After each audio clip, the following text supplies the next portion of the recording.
Enjoying surveying shade trees here in suburban Houston. We're noticing quite a few oaks defoliated. This looks like to be a Chinkapin oak. And there's some that are foliated, and then there's brown leaves and bare spots. This one is almost completely defoliated. Almost no new leaves. So we'll stand by and see.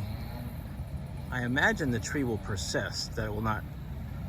My guess is this is tied to the winter deep freeze we had in the single digits Fahrenheit.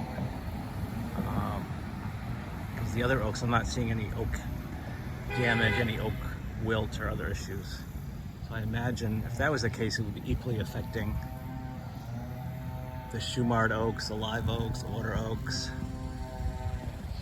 Yeah, so it's quite shocking to see.